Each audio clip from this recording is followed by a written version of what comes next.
The nice academy के platform से खुशामदीद। आज हम जो कायद मॉड्यूल 1 यूनिट 2 की जो बहुत मुश्किल यूनिट 2 है, बट अगर कंपेयर किया जाए तो यूनिट 1 से तो ये बहुत मुश्किल था। तो इसमें ये सारी हमने एक्सरसाइज आपके लिए कर दी हैं।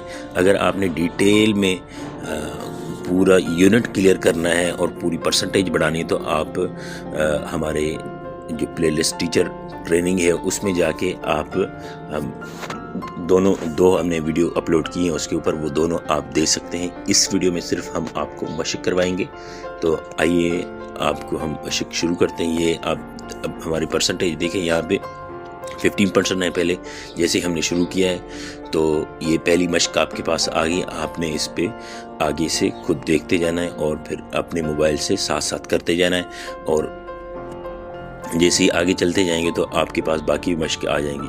तो दोस्तों, अगर अभी तक आपने हमारा चैनल सब्सक्राइब नहीं किया, चैनल सब्सक्राइब करें, लाइक करें और शेयर करें। अब आप आगे अपनी मशक करें। बहुत शुक्रिया। एंड पे आपको दिया गया है कि अगर वो सारी जो हमने मेथड दिया हुआ है 2 वीडियोस में, उसके थ्रू आप करेंगे तो आपकी कैसे 33% टोटल हो जाएगी। 15 ये मिला के और 16 इसकी मिला के, तो आपकी कैसे 33 तक चली जाती है। 18 शायद इसमें है, तो 33 फ्री होंगे। तो आप उसको भी देख सकते हैं और ये आगे आप मशक करते जाएं। बहुत शुक्रिया।